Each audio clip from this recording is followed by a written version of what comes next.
Hi, sheep friends. Welcome back to Feed the Sheep podcast. I'm your host, Kelsey Keeling of Balanced Ruminant Grazers. I'm a Christian, wife, mother, oh yeah, and a sheep farmer. I call myself a lifelong learner, which is perfect for a podcast. So let's get to talking sheep. Tara, thank you for being on Feed the Sheep podcast. I'm so excited to have you on. Okay, so first things for my podcast listeners, go check out the notes, and that way you guys can get on the email list. That way you know about upcoming guests, and then you guys can ask them questions. That way we stay on topics that you guys want to know about during the podcast, and you get all your answers to your questions.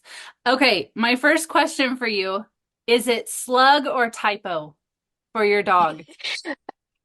First of all, thank you for having me. Yeah, yeah. Second, her actual name is Typo, Okay. but in no uncertain terms, it's also Slug. So a lot Okay. of people think it's two dogs. It's one dog. Oh, really? Oh, how She's funny. she's one dog and she's a girl. A lot of people call Yeah. her a boy. I imagine she'd be very upset by that. How funny. Yeah, if you guys don't have context, all of Tara's videos have her little pup riding along with her in the pickup or in your car and going out to check sheep, and you'll rattle off different names of the dog. But she's so cute. I've never been around Kelpies, but you like them versus a different dog? Yeah, well, in Australia, Yeah. we the Kelpies seem to just perform so much better than border collies and that just because of their heat. Like after you hit over about 25, border collies just give up, whereas the Kelpies will keep running until your mid 30s. Okay. Okay. That We doesn't, yeah, that's hard for Americans. You're going to probably need to convert that. Yeah, yeah, yeah. I'll believe you. I'll believe you. I raised, my family had Australian cattle dogs, blue heelers. So I might eventually get one of those, but I've heard they're not the best with sheep. So we might go back to a border collie eventually. I don't know. Yeah, I yeah, need to cattle get a dogs are, dog with the yeah, amount of cattle sheep. dogs are hard. Yeah, yeah. Yeah, they're hard Okay. on sheep. They're designed for cattle. Exactly, exactly.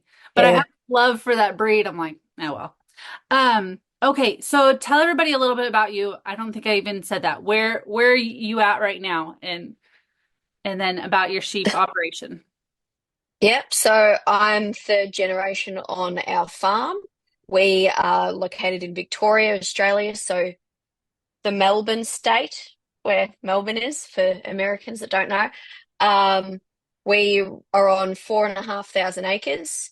We're destocking at the moment because we don't have any rain, but we're down to, I think, 6,000 mature ewes at the moment. We'll be breeding through to next year.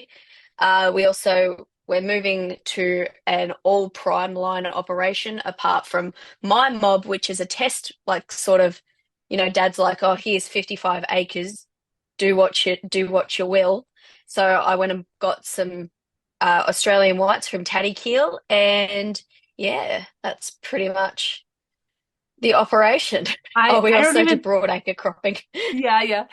Yeah. Um, I don't think Americans can even like understand like how many sheep that is. Like, and that's. Do you guys? Does Australia run more sheep than cattle? I mean, like if you go out on the landscape, you're going to see sheep versus cattle operations.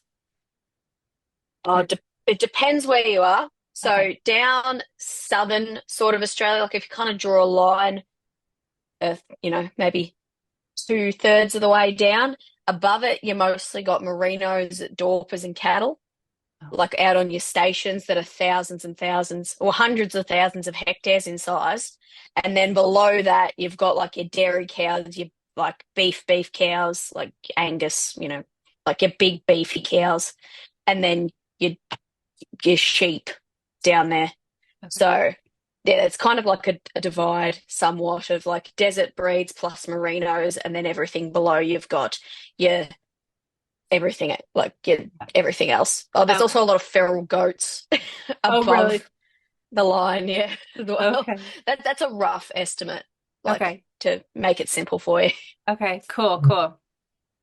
Um, that yeah, that must be interesting that you're the third generation. Uh, that talk a little bit more about that. I mean, your grandfather, I'm guessing, started it, and you're on the same land.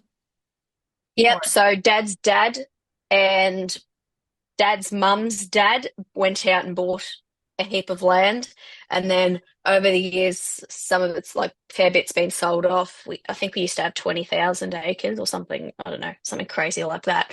And then a lot of it was sold off, and then we've got what we've got left. And yeah, I think at one stage, I remember Dad saying he was running like 30,000 sheep or something, which is so many sheep. Oh my God. I'm glad we don't run that many sheep because he said he'd spend all week feeding and he'd finally get to the end and then he'd have to start again. So he'd just be feeding all summer. Oh my goodness. Holy cow. Is it all connected to your land or most Um, of it? yeah, it's all within the same Yeah. sort of Cool. area. Yeah, yeah, Okay. yeah. Cool. Yeah. There's not like way far away. That's No, nice. no, no, we don't. Yeah, we. I'm currently looking at getting land further away to where you can irrigate because we can't irrigate here, and irrigation's such. It's becoming more and more of like something you need to be able to have, and we just don't have the water here Oh, to be okay. able to do it. So it's not like well, it would be almost a permit thing because they just don't want you to do it.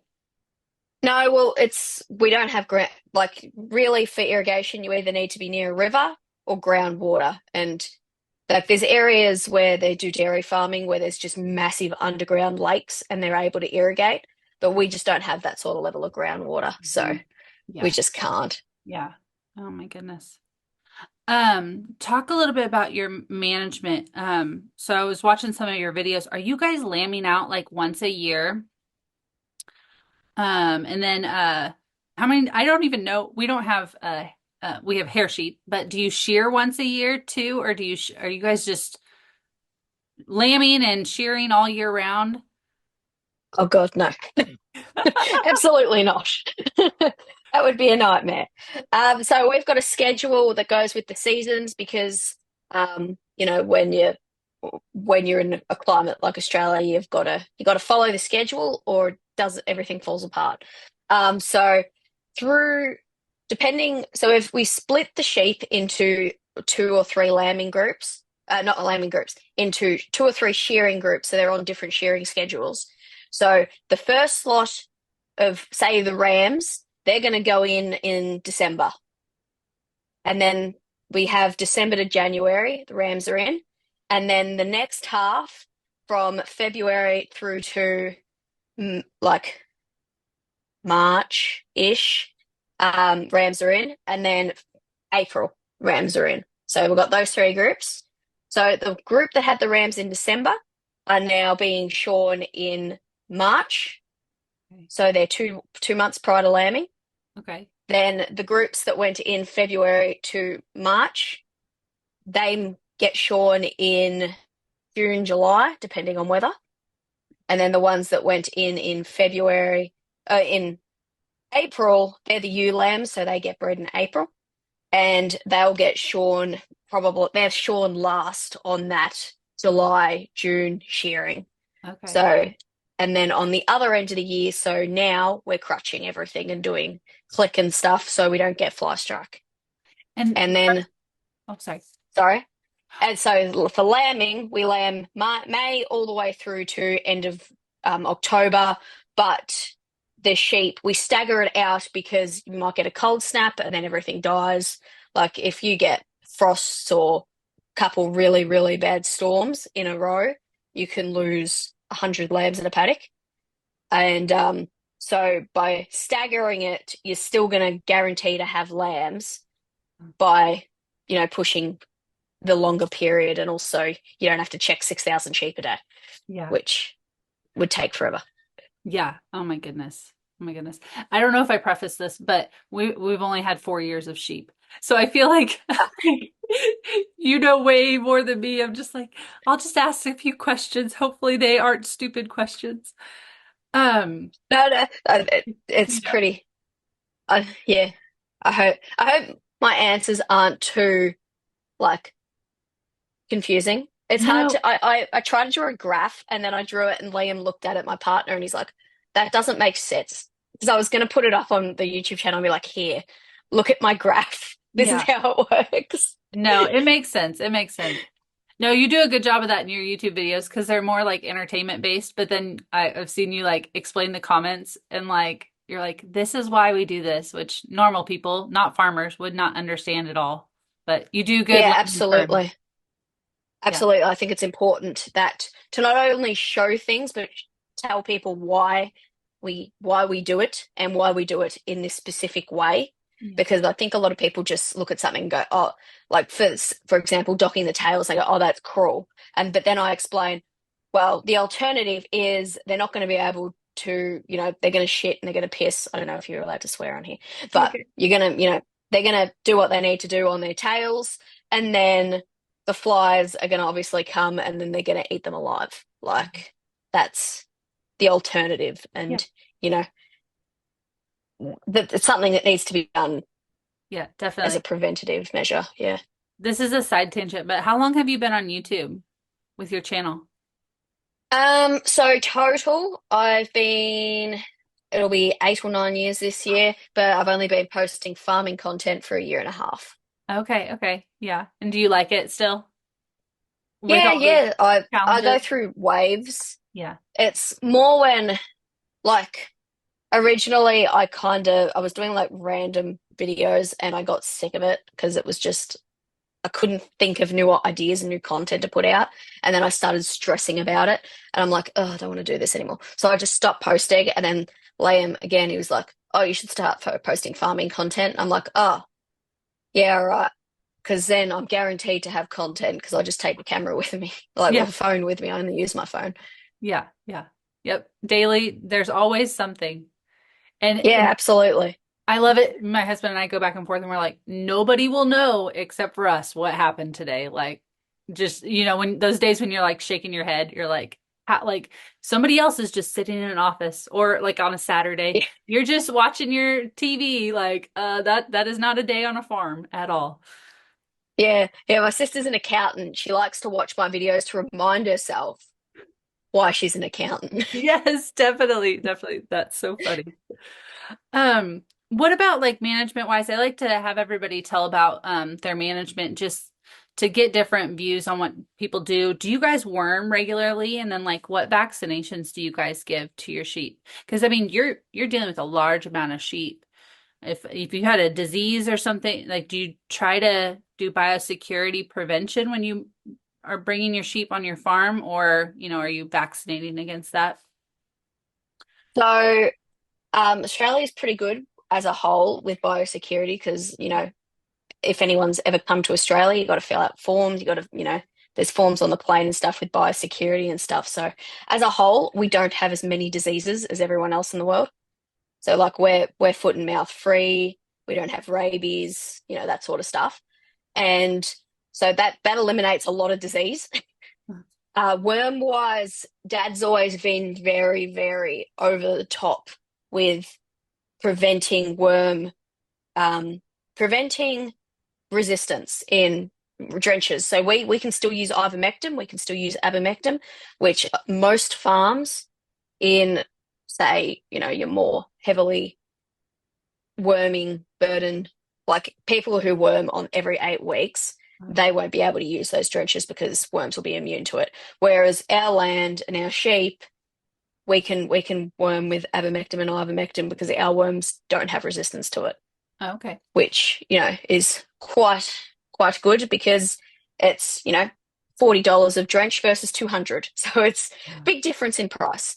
Whenever we bring sheep onto the farm, they have to be wormed with a drench called Zovix. Not sure if you've got it, but we worm with that. It's like top tier. This will kill everything, or it should kill all worms coming onto the farm.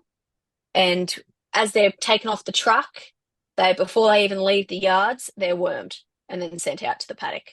Okay. So that's how we regulate worms and stuff. And as for like drenches and vaccinations, license stuff, we use 5-in-1. They get their two, and then they get their booster and Gardier. We also use for OJD. But that's it. Okay. Oh, sometimes they get a mineral injection if they're looking shit, but apart from that, that's Okay. it. Okay. Um, oh, I had a question with that and then it escaped me. There's so many Was it questions to that do go with the through my head. worms? No, oh, it was biosecurity wise. So do you guys have scrapies? Or do you have to do that? Like what? Scrappy. Is that what it is? We Yeah. we I call it scrappy. okay. Um, I don't even know so much about it, but I think the United States is still in their 10 years of like you have to tag and make sure that everybody's accounted for, or not accounted for, but any lambs that go off my farm have to be tagged with my number. yeah, so I just Googled it because Okay. I know of it. Yeah. So I've just checked. No, we don't have it in Australia. There you go. Cool. Okay. Gosh, I So like that that you guys yeah, don't no, have. it's great. So in some states, sorry, I just think I just cut you off. No, I think no, my you're good. reception's like not too good.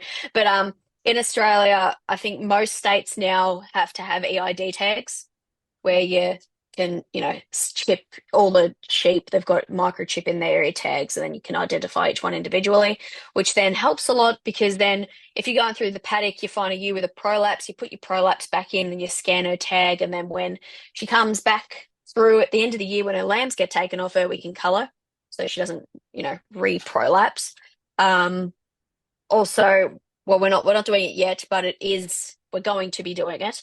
Um, Weight management on lambs. You can like if they're all individually tagged, you can work out, well, this lamb here's only put on a kilo since in the last month, this one here's put on 5. Which lamb are you going to breed from? Yeah. So that's all sheep here all have uh, EID tags. Everyone here's got a pick number. So each farm or each property has, their own pick numbers and they're all in the tag. So when they go to the market or they go to the abattoir, everything can be traced back to your farm. Okay. Okay. Cool. Cool. Um, okay, I was gonna ask if you run your operation solo or it just seems like you run it solo just because you're on your videos by yourself. I was like, gosh, this girl's doing a lot by herself. And then I saw in another video that you and your dad maybe or somebody was sharing. But Yeah. how many people Sorry, you finished your help, question. no, you're fine. How many people help with you guys? I mean, with your family operation. So we've got a few people working there. I think it's 5 people working full time on the farm. Okay. It's quite a lot of people for Yeah. a farm, for a farm, but not nearly as many up on stations. They can have 30 to plus up there. They actually employ people solely to run around and check bores and troughs because it just takes all day to drive between them. Yeah. Um, but yeah, we've got 5 people on Cool, the cool. farm. Okay, awesome. Um, you had mentioned in one of your videos about like that you move them from paddock to paddock. How big are your paddocks that you're running them in? How many acres? Uh, Or Depends. yeah. I can find it really depends because like we've got little holding sort of paddocks where you can only fit like 30 sheep you can run on there. I think they're only like 15 acres. They're pretty small and insignificant. Okay. Um, yeah, so we've got the smallest paddock I think we've got that we leave sheep in, which is more like a holding sort of. This is where the rams go because we don't know where else to put them at the moment. That one's 3.7 hectares. But then we've got paddocks all the way up to 64.8 hectares. Okay. Okay. So anything between there is pretty much what we've got. It depends what type, because we've got quite difference in elevation and sort of stuff. So your hillier paddocks are different to, say, your flat paddocks where we crop, because the cropping paddocks are obviously a lot bigger because, you know, we're cropping it. We don't want to take away space by putting fences through it. Yeah, definitely, definitely. Um, why do you guys run them in, well, I guess you run them in separate groups because of the staggering of shearing and then also of lambing. Is that correct? Instead of just running them all close to in a big group or close to two big groups. Yeah, so when we lamb, it's very important to hang on, we'll start at the start of the year so this makes sense. Yeah. So at the start of the year, all of the sheep that have lambed, they've all kind of got their mobs, but we separate them all out for lambing. So at the start of the year, all the mobs are in one big group. So you'll have, say, anywhere from 250 to 600 in a paddock, and they'll just exist. And then as they get close, so then they'll all be shorn in that big group. But then after shearing, about a month before lambings, we split them into the smaller groups to, what each paddock can sustain for you using the lambs. And then they go off and they lamb, and then they stay in that group until their lambs are taken off them, and then they go back into the big group. So we split them off to prevent stuff like pregnancy toxemia, running out of grass. That's apart from this year. In a normal year, we should be able to stick them out in the paddock and they'll just exist until the lambs are weaned.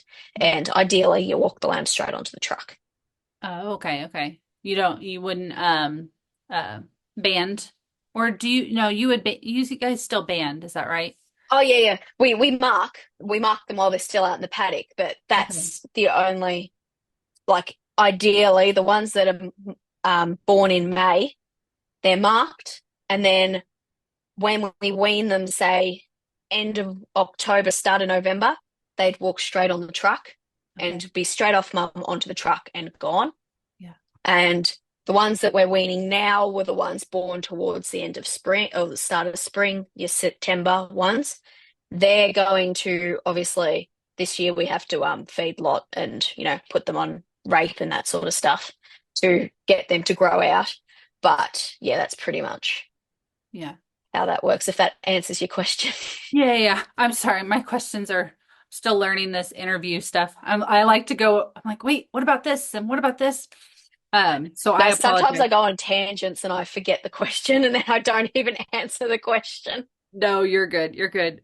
I was going to ask you about that, like selling lambs in Australia. Are you selling them at like fat lambs, or are you guys selling them at like what weight would that be? Ideally, we sell, so we got stock agent. I don't know if Okay. Americans that have stock agent, surely, for at least the cattle anyway. Yeah. But basically, stock agent comes, he's like, can you do a contract? It's for this date. It's direct to abattoir. And they go, you need to truckload of lambs. That's roughly, depending how big they are, 350 to 320-ish, Okay. somewhere in there. Um, Need the lambs at that date between 45 and 65, roughly. They prefer 60 kilo. Can you do it? Yes or no? Then you're locked in the contract and they give you your price per kilo when they approach you. You get your price per kilo. And then you take them. Normal years, we grow everything out ourselves. Okay. This year, we are trying to offload some of the stock. A lot of people, we had a really great week in the market last year. We took 200 to the market and they sold quite well because New South Wales got rain. So a lot of them are all going up there to be fattened and then go from up there. But most farms, if they've got the ability to, like, they've got feed, they'll grow out their own lambs to kill weight. Okay. Okay. That makes sense. There's this weird thing with the American sheep market, and they want them between so I don't know what kilos would be, but what is it? Like 50 to 75 pounds. And they'll I'm just send them. I'm just converting it. Yeah, yeah. That'd be interesting. They're definitely not like full-size fat lambs. It's only 22 kilo Yeah, to and 34 kilo. Ours have to be way over that. well, so they send them to like the East Coast with like the ethnic market, and they'll butcher them there, and then I think what they'll be is just like a one-time like a meal like for a special holiday and stuff. That's the other thing that they do. They go around the Easter and then Christmas market. So like Yeah, everybody's okay. trying, but you guys don't have that. Like you're No, just, no. So our oh, lambs actually go to the States. no, yes, I know. Everybody's like, I was in Sam's and I saw the Australian meat or whatever. And I was like, no, that's not the Australian, like what Australian whites. I was like, no, that's just Australian lamb. Like, Yeah. No, so I think Australia is one of the probably the biggest exporters of lamb, apart yeah. from like China, I assume. But our lamb actually, well, some of them enter our like our domestic market, but most of them where we sell our lambs to, they actually go over to the US. Yeah, that's So crazy. they're to be clear, they're processed here and then Okay. they're sent over. Yeah, there you go. Okay. They're sent over as carcasses. Yeah. And then they'll cut them down. Okay. I think you guys cut them down Yeah. from what I know. Okay. I think. Yeah, you're okay.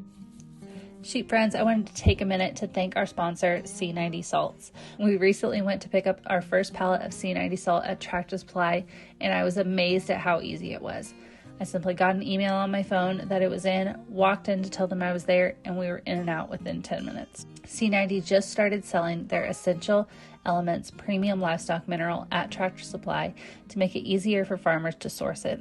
We have 3 Tractor Supplies within a 50-mile radius of us, so I was able to pick the location and then also grab some groceries and run some errands while I was in town. They come in 25-pound bags, which I wasn't sure about at first since most of our large animal products come in 50-pound bags, but it was actually super convenient to get them up to the sheep and a lot easier to move around. They do have a discount bulk price. If you'd like to get a pallet like we did, just simply call your Tractor Supply and they can apply that to your purchase. We're excited to get our sheep flock on high quality mineral salt like C90. So thank you again to them, and let's get back into the episode.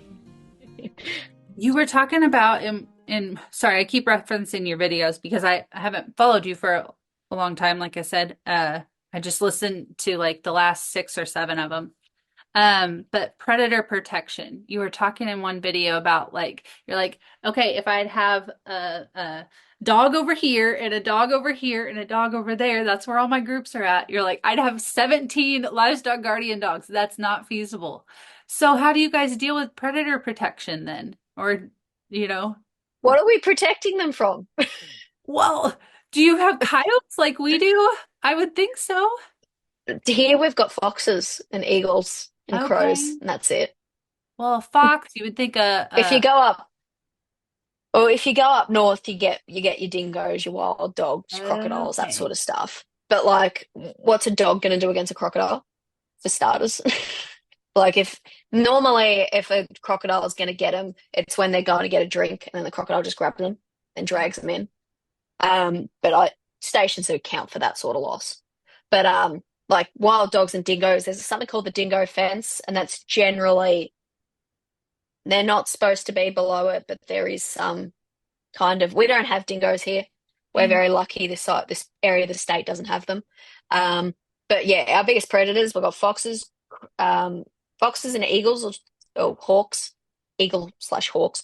They'll get your lambs, Uh, and crows will get the ewes while they're down. But that's it. That's all we've got.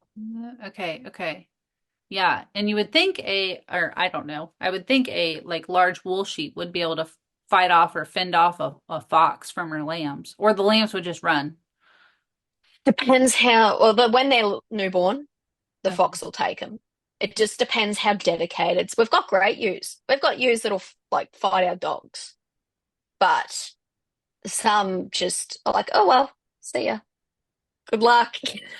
Oh my goodness. At least it's not me. Yeah, yeah. So are you guys like EID, like reading her and like, hey, you're a shit mom. Like you're not coming back here anymore, or are you, No, how do you well, guys do that? because the idea is we don't touch them in the paddock. Like I might in the paddock wise, like catching and touching, I might catch and touch maybe 10% a year, just like running up and grabbing them, like look to assist with a birth or do a fly blown sheep, maybe 10% if I'm lucky. Probably not even that high because that'd be like 600. Way less than that. Like I might catch 2 a week. But like, hang on, can we go back? What was the question? Oh, I hope you wrote it down. yeah, I'm trying to remember again. Um, what was I asking about? The foxes, is that right? No, okay, man, like if that ewe has what it lets her lamb die, how do you Oh, track? yes. Yeah, yeah. Sorry, I forgot. Yeah, No, you're so good. the reason I went on that tangent is to say because otherwise you can't scan them. Like if you won't be able to physically go up and scan her. So what we do is when they're being marked is we go through, I've shown it in the videos, we go through and we just feel all the udders. If they've lost their lamb, they'll only have like a watery sort of milk left at that point. Okay. So she'll get marked and then she's a cull. And then like we use a blue little marker and then they get pulled out along with the ones that are still pregnant and they all go into another pen and then go off to another paddock. So, the pregnant ones are still being watched, whereas we're not driving out around sheep that have already been marked because that's, you know, checking them every day is a waste of time. Yeah. So that's how we do that. So we're not EI like checking Yeah. tags and stuff. Yeah. Are you guys trying to push numbers on like making sure that they have twins or there? Which it's hard to how do you measure that in a paddock? You know what I mean? Yeah. Like we're out in the paddock. Oh, you can see this ewes got twins, this ewes got twins, this ewes got twins. But then after they come into the yard, who belongs to who? Uh-huh. That's like your biggest problem. Unless you check it scanning, but we've found scanning to not be overly reliable. Uh-huh. So, like even just detecting if they're pregnant or not how many's in there. Oh, really? So that's not been overly, I don't know if it's, the specific scanner or, something didn't work. But I think he scanned 600 sheep and I think 95 were scanned falsely. They were scanned pregnant and they're not. And we sold the ones that weren't pregnant. So I'm wondering, how many of those were? Who's got some free lambs? Yeah. Exactly. Yeah, so I think, does that answer the question? Yeah. Kind of. We can't monitor it. It would be the Exactly. answer. Yeah. Ideally, everything would have twins. We don't like triplets or Mhm. anything above that because they just can't raise them. Yeah. That's what something in America they try, or in the hair sheep at least, there's some breeds. I'm blanking on all my breeds, but they're known to have litters. And like, so people want that, but then they're not raising like, beefy lambs because they're raising 3 lambs. Yeah. You're giving up that weight on the lamb to have per head, or like you're having more head, but not more weight, essentially. Yeah, no, that's exactly right. We'd rather, like I'm pretty sure I can say this for all Australian farmers, you'd rather twins that you can raise and get to weight by yourself with minimal inputs. Yeah. Like, because we don't get prices. I don't know if you know Sandy Brock, sheepishly me. I've just watched a She little bit of her gets stuff. heaps. Yeah, she gets heaps more for like Canada as a whole gets heaps more for their lambs than Australia does. So their inputs can be a lot higher than what ours can be to still run profitably. So we've got to, the ewes need to do it themselves Yeah. and with the grass that they've got, ideally. Yeah. Okay, cool.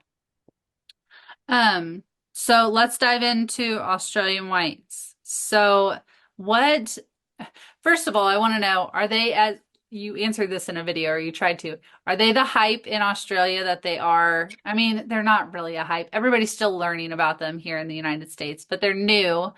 Are they really that like, I don't know, do it all kind of hair sheep in Australia? Depends who you ask. A lot of Yeah. people are very hesitant. There's a lot of people in Australia, a lot of farmers, old farmers that are still trying to run merinos. Like merinos, I need to give you like a context of how people are thinking. Australia grew off the merinos back pretty much. Like the economy relied on merinos, and now wool's kind of it's going down. It's not worth much anymore. People used to run wethers, like just mobs of wethers to get their wool, and now that would be. I know some farms that still do it. No idea why. I can't imagine it being that lucrative compared to like running a crossbred with a prime line. With a crossbred for a prime lamb, not for a prime line. So that's like the sort of mentality a lot of farmers here still have is they want to hold on to what Australia once was. So there's a lot of hesitancy to move into like shedding breeds. It's becoming a bit more common. A lot of scanners say that they have trouble getting into lamb more southernly. So we'll find out with mine if they get into lamb. Taddy Keel reckons it's because of a lot of people are buying them and then putting them over other random breeds, which is kind of diluting their genetics. Okay. So I think that's their stance on it, as how, you know, they're selling them as Australian whites, but they're not Australian whites. They're not pure. Uh, So I don't know. I guess time will tell if Scroat and my sheep do well. Scroat's my yeah. ram. We named him. Yes. I love it. Um, but yeah, I'm pretty sure that's like the mentality of some people are really like, if you want them to work, what I've been told is if you want them to work, they'll work. Uh, But a lot of people, I think, go into them going, well, I don't really. They want Australia to be what Australia was 50 years ago, and it's just not gonna. I don't see it going back there in the near future. Wool's just yeah. not worth what it was. Yeah. Yeah. So you're saying they buy either a ewes or a ram and then they're crossbreeding them, not putting them back on an Australian white. They're crossbreeding and they're having problems with that. So That's what I've heard yeah. is Okay. what they think's happening, and that's why like the bloodline's being diluted. A lot of people do cross, like you see them on Auctions Plus. A lot of people put Dorpers over them. Like Uh-huh. they're made from Dorpers, but then they're putting more Dorper blood into them, which, what's that going to do? Dorpers have really shit feed. So you're creating more, animals like as a whole, one of their traits is shit feed. And Uh-huh. an animal needs to be able to walk. Yeah. So Yeah. you need their feet to be right, Yeah. Yeah. which I think is a big problem. Yeah. That's what I've heard with bringing them to the United States. Like we're putting them on a Katahdin, which is another hair breed that's like smaller framed.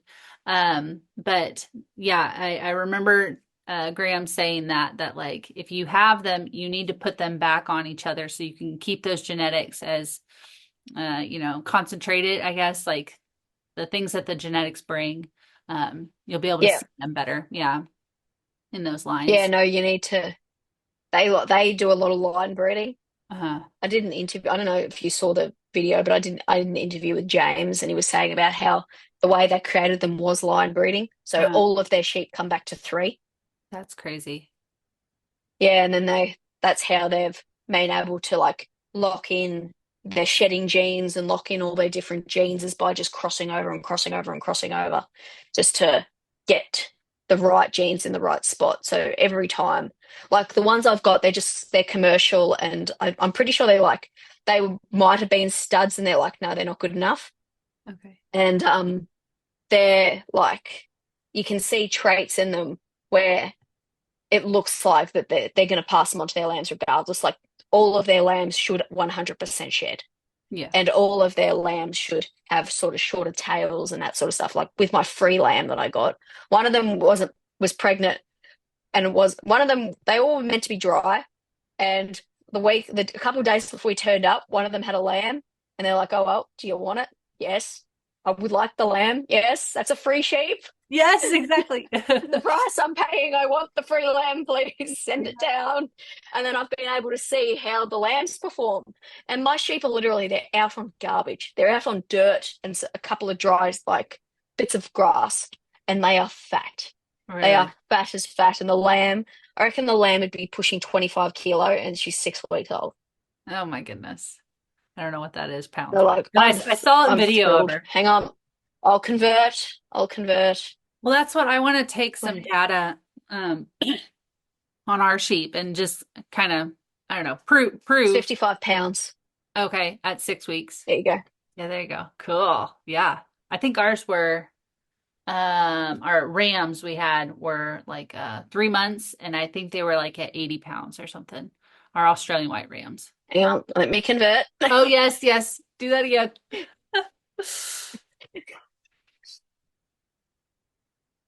I remember when Graham was talking on a 50, webinar. 36 kilo. Yeah. 36 kilo there.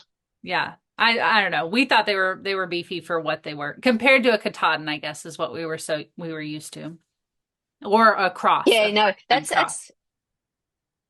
yeah, it's definitely good. Like a lot of merinos here, if you do a pure merino, it'll take months for them to get to that sort of weight. Yeah. Like you either have, you got meat sheep and you got your frame sheep. or you got your wool sheep and your frame sheep, and like obviously your frame's your meat, and then your wool just doesn't grow as quick, doesn't perform as well. So you ideally get something in the middle if you want to still stuff around with wool, which I don't think's worth it personally. And yeah, so that's my yeah. I'll just fan myself out on that thought. So I don't Was, know where I was going with you're good. Was your dad excited to it. like have you try the Australian whites, or were you like, I'm gonna try this, and are you gonna be okay with it? Yeah, no, Dad didn't. When he, so we switched to the prime lines 2 years ago, and originally he got three Australian whites. He got a ram, which was a really good ram, but he sent him off last year. I wish he kept him. Yeah. I would have used him. It would have saved me a lot of money.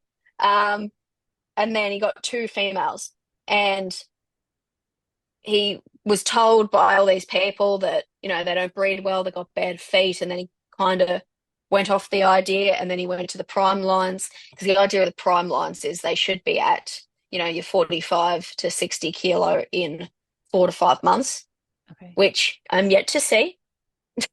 But in fairness, we're dry at the moment, so maybe next year. But they're definitely denser. They're like little bricks. You can pick up a lamb and I can tell you which one a prime line is with my eyes shut based on how heavy they are. Cool. But he kind of went off the idea of the Australian whites, and I stayed on to it because, like, if I'm running sheep myself, I don't want to shear them because, it either costs money or I'm not heavy enough to do Yeah. the job, and you got to crutch them and, that sort of stuff. Having a shedding breed, I don't have to shear them. I don't have to crutch them. They shouldn't get fly blown. Yeah. Um, yeah, that's kind of my thoughts. So I'm like, well, if you don't want to run them, I will, and I will show you why you made a bad decision. Because I don't like the prime lines very much. Yeah. Because they're very pig-like. They're very not aggressive. I don't want to say aggressive, but like they're very give me the food, give it to Okay. me. I want to eat. Like they run around the ute. They're very in your face sort of sheep in comparison to like your other sort of sheep. These whites I've got out here, they're pretty they're pretty brutal too. When we were just trying to drench them, they were a bit rough, but they hadn't been handled. So not sure, but yeah, not sure how I feel about that answer. Yeah, yeah. Do you like them so far though? I mean, I love the way that they look. And I'm new to sheep, like I said, but they're just pretty, I feel like. They definitely have a distinct look in the face from that Texel kind of a thing, but I don't know. I think they're pretty beefy sheep. So, Yeah, no, I definitely prefer how they look to say other sheep. They're definitely you can look at them and go, yeah, that's a breed. You know, they're yeah. all uniform. They all look similar, Yeah. which I like. They're definitely I'm really happy with them. As I said, they're out in the paddock, they've got no food and they're fat. Yeah. That's all you need. You need them to be fat, you need them to eat. Um, get back to me if it's a wet year and I'll tell you how their feet are. Yeah. Yeah. Yeah. See how their feet are going. But so far, very happy with them. However, I've only had them for, 2 months. Yeah, So exactly. I can't When give you does a your full, yeah. sorry. When does your ram go out? He's going to go out in December. They're still at Okay. my place. They need to go to Dad's and then go out into the paddock. But Dad's still got crossbreds in there because he's hoping to get something more than just market price for them. So because they're young crossbreds. They should go out and breed. Like someone will want to buy them. They're high quality sheep. So send them out. So he's waiting. They're going up on for sale and that. So we're going to wait and see. But as soon as they're gone, my sheep move in. Yeah, cool, And then cool. probably a week after Scrote will go in because I'm going to flush them and stuff. So we should be all Okay. right. There you go. Cool. Did you know that? So, like, for us to get our Australian whites, we had to go through the huge hassle of embryo transfer. Yeah. I was watching your video, yeah. Yeah. It wasn't like a simple like let's go buy some down the road, unfortunately, which still would have been crazy. My husband, I was showing him your video of buying your Ram and he's like, "Oh wow, like there's still a $2,000, $3,000 Ram in Australia." Because that's what we 2 years ago paid 2,000 for ours. I think they're up to like 3,500 for Rams now. And I don't know how much nobody I think wants to sell a U. So, Yeah, yeah. yeah, No, but well, that's pretty much how all rams, how expensive most rams are. If you buy a ram from a stud, if it's a flock or a oh, proper, a stud ram, they're mhm. all about that. Um, Paddy Kill, obviously, they made them so their rams are more expensive for their reserve. Their reserve was 3,000. I don't know what that converts to, but roughly half it for USD. Yeah. Um, and the reserve on their um, stud rams, I think, don't quote me, was 10. Okay. So Yeah. if that gives you an idea of prices. Yeah. Yeah.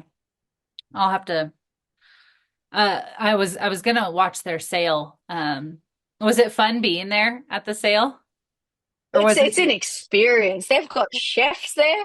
Oh my They've got goodness. I'm like it's very different to any other sale I've got because normally when you go to a ram sale, there's a board and it's got all your statistics and it's like it ranks here. This is your best ram. This is your worst ram, and then you buy.